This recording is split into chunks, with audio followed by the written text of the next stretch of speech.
Hey, it's time for another edition of the Cseekly Recap. I'm your host, Csomm, and this is a selection of news I have covered this week. The footage behind is from the game Star Wars: Knights of the Old Republic. Let's get started with the first news of the week, and it's all about EA.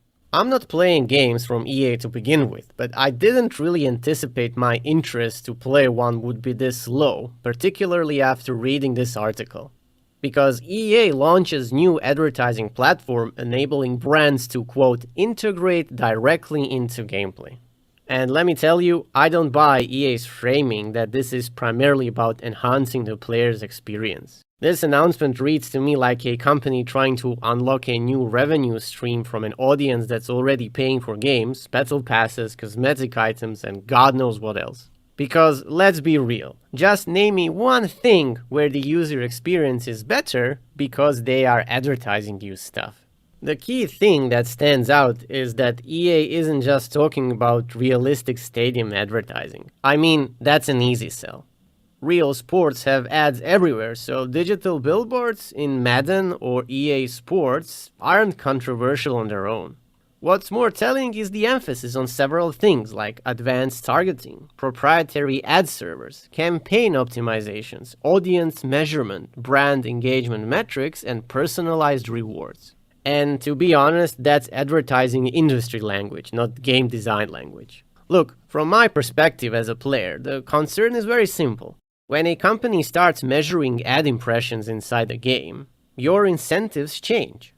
The goal is no longer just making the game fun, it's making sure you as a player spend enough time looking at branded content for advertisers to see value. So yeah, like I said before, thank fuck I'm not playing EA games, but for those sad sods that are still playing it, it's not looking really good. Also, the timing matters as well, because gaming is already heavily monetized. If EA were introducing this into, let's say, free-to-play titles, there'd be a stronger argument that ads help subsidize costs. But the thing is, many EA games are premium products that you buy at full price every year. And that's why many people see this as double dipping. And this is basically how it works. You buy the game, then you buy microtransactions, then you buy season passes, and then you watch ads anyway. And I'm supposed to buy the game and enjoy the experience and not buy more of the shit so I can play the game. I don't know about you guys, but when I see it from this particular viewpoint, which by the way is the most normal viewpoint ever, this looks disgusting. Also, this is a very slippery slope because others are going to see what EA is doing and then they are going to do the same shit. Today, for example, is going to be brand and stadium boards. Tomorrow, it's sponsored objectives, exclusive rewards tiered to brands, limited time promotions designed around advertisers, or UI elements that conveniently happen to be engagement opportunities. And to be honest, it's our fault because the gaming industry has a long history of testing our tolerance. Features are introduced in their least offensive form, and if we, the players, accept them, companies gradually push further. I mean, throughout the years of me playing the games, I have witnessed this many times. And if I'm being honest, the situation is getting worse and worse. And I know what you might say. Not every integration is bad. For example, a Red Bull banner in a football stadium is realistic. And perhaps a fictional sports broadcast sponsored by a real company can fit naturally. But when I read this announcement, I see far more discussion about what advertisers gain than what we, the players, gain. Newsflash, guys, we don't gain anything. It's as simple as that. And pretty much that's why my initial reaction is simply disgust. EA says these ads will respect the player experience. Really? That's what you're calling it? Player's experience? So the real test isn't what the press release says. I don't really care. It's whether you, the player, can go through a match, a menu, or a progression system 6 months from now without feeling like you're participating in an advertising campaign. And ultimately, if you cannot, then this isn't about immersion. It's about finding new ways to monetize attention. So best thing that you can do is just stay away from EA games. It's very simple. Don't buy their shitty product, don't finance these stupid ideas, and maybe, if you start voting with your wallet, these ridiculous things are just going to go away. Because the only thing that sustains this shit is money, and if you cut off the source, what the hell can they do? Absolutely fucking nothing. But ultimately, I'm not surprised they're doing this because gamers are gullible as fuck. And to be honest, if I was EA, I would just squeeze every bug from you as much as I can. And I'm not ashamed to admit that. The next topic is all about Ubisoft. Ah, Ubisoft. I can never get bored with this company. Because apparently Ubisoft admits Assassin's Creed Shadow's story didn't land as they hoped, so its final update is trying to fix it. Apparently, some story elements didn't resonate with the community, so they're using that feedback to kinda fix it? I don't even know where to begin with this particular news. But I should say, kinda sneakily, maybe because the story actually sucks ass? Maybe because you have a black man in feudal Japan doing God knows all kinds of stupid shit, and then you're like, it kinda didn't resonate with the community? If you didn't know that this isn't going to resonate with the community from the get-go, there is something horribly wrong with you guys. And it shows. If you check their stock price, they're basically in the shit. But let's not be that negative, okay? At least they are admitting that parts of the story didn't resonate, and it's better than pretending everything was perfect. But then again, if you wrap shit in crepe paper, it's still going to be shit. And it's still going to stink to high heavens. Perhaps next time they'll be smart and make a Japanese game about a Japanese samurai, instead of doing whatever the fuck they thought is going to be a good idea. But you know what's funny? Whenever I hear developers describing a post-launch update as the quote real ending, everyone should have their alarm bells go off. And it's actually rather simple. You paid for the full game, and if a significant portion of the audience felt the ending or whatever in the game wasn't satisfying, adding 2 more hours later doesn't necessarily solve the underlying issue. It just creates the impression that the launch version was incomplete. And a good ending isn't just a final mission, it's the payoff of everything that came before it. And it can go both ways. I mean, just remember Mass Effect 3 and that ending. I always tell to my friends that you should play that game up until 15 minutes before the game actually ends, and you're good to go. But if you push those 15 minutes further, you're not gonna have a very good time, let me tell you that. Also, if Ubisoft thinks that fixing this story is going to make the game better, newsflash guys, it doesn't work like that.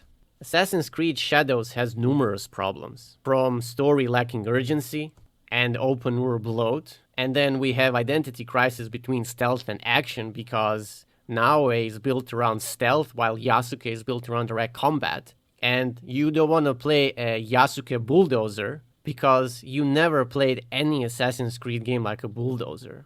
Then, of course, you have weak antagonist development, and obviously the modern day storyline still remains underwhelming. It's safe to say they still haven't recovered from offing Desmond Miles.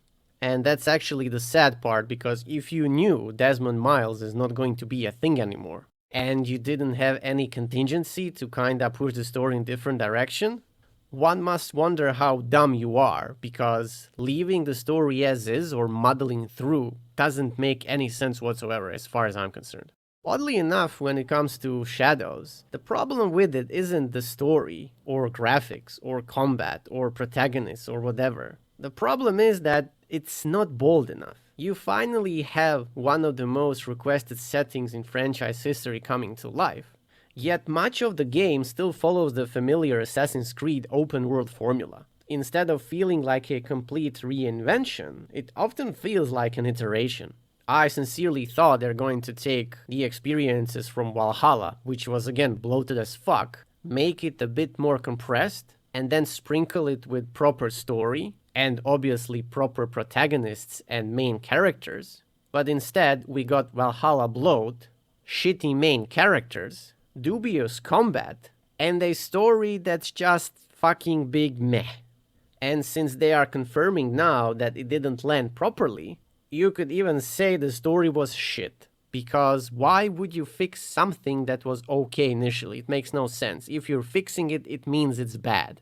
What they should have done with this particular game is just forget it exists. Don't talk about it, acknowledge that you fucked up, and move onward.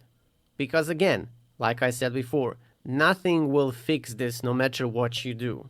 take this experience as a learning lesson, a very painful learning lesson, and move onward. Make something more exciting. Make something that actually has common sense in it, instead whatever the fuck that was, what you did with Assassin's Creed Shadows.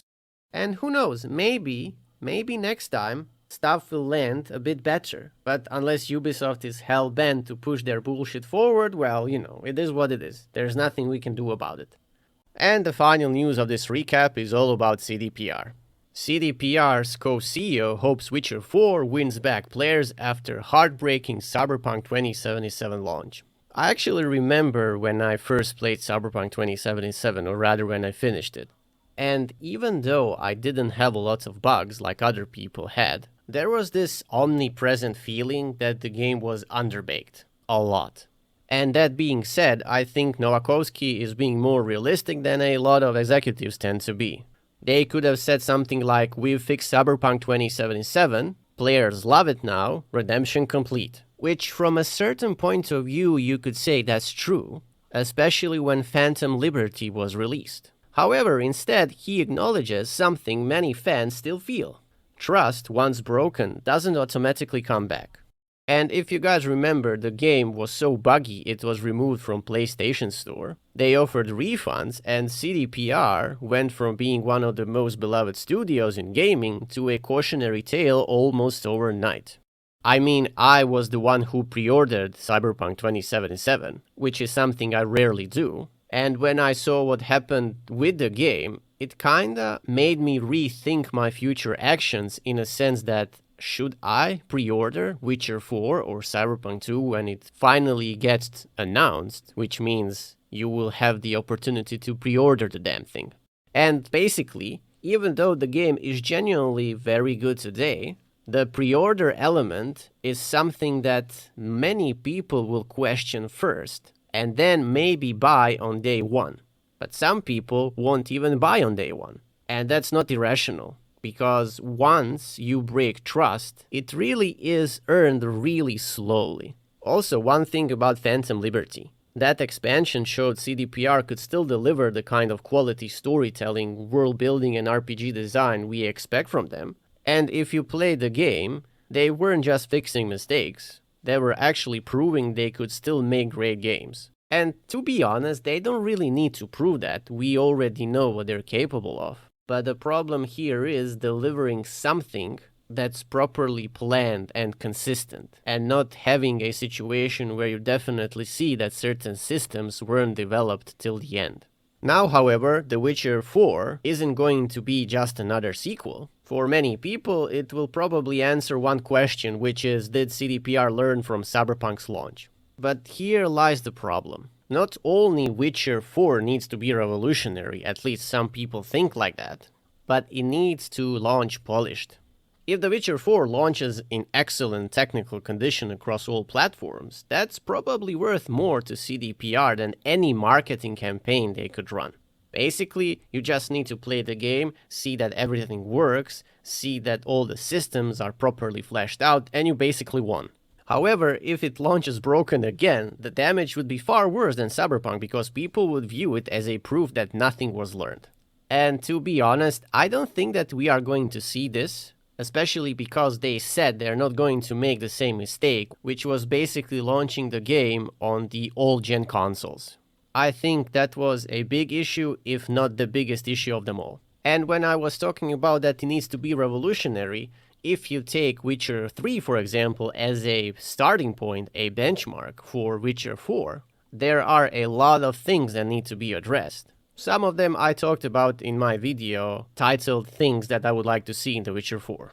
I mean, I adore Witcher 3, I played it 10 times already, but I can still acknowledge there were issues that really didn't resonate well when you look at the game as a single package. Also, when you look at the interview, the most encouraging part of it wasn't the redemption talk. It was the part where Nowakowski said they don't want to become a studio releasing a major game every year. The industry is full of examples where aggressive release schedules hurt quality. And I think everyone knows which studio is doing that. Ubisoft. Because if you're trying to become an annual content machine, that would be a mistake. and a colossal one, to be honest with you. Things need to bake, things need to sort of mature. You need to see the proper feedback, what people are telling you, and that 2, maybe 3 year break between the releases is actually what you need. Otherwise, you are just trapped in your own echo chamber, thinking that everything that you do is going to be amazing. I mean, sure, you're going to have a couple of these lucky releases where everything is kind of going to feel amazing, but ultimately, complacency is always going to hit you no matter what if you are not looking at a big picture. If I'm being honest, my concern isn't The Witcher 4 itself. It's that CDPR now has The Witcher 4, Cyberpunk 2, Witcher Remake, and other Witcher projects reportedly in development. The studio is much larger than it was during the Witcher 3 era, but managing multiple massive RPG projects simultaneously is going to be difficult. For example, scope creep, communication issues, and maybe deadline pressure could exactly be the problems that might mess up with their projects, which basically contributed to Cyberpunk's troubled launch. Overall, however, I think Nowakovsky's comments are a good sign because they show humility rather than victory lap PR. CDPR has largely redeemed Cyberpunk 2077 as a game, and whether they're fully redeemed themselves as a company depends on what happens when The Witcher 4 launches. You know, people don't really care about redemption arcs. They care about the next release. And if The Witcher 4 ships polished and lives up to expectations, a lot of people will consider the lesson learned. And if it doesn't, the Cyberpunk launch will become the defining story of CDPR rather than a temporary setback. And as far as I'm concerned, I wish CDPR the very best, because I see the potential they have. It would be such a shame that something bad happens with The Witcher 4, and I definitely hope everything is going to be okay. And that's basically it when it comes to the news that I covered this week. Thanks very much for watching, and as always, I encourage you to leave comments. I read all of them, and I'm very happy to interact there with you guys. And if you enjoy this content, consider liking it and subscribing for more discussions like this. And that's it from me, until the next one.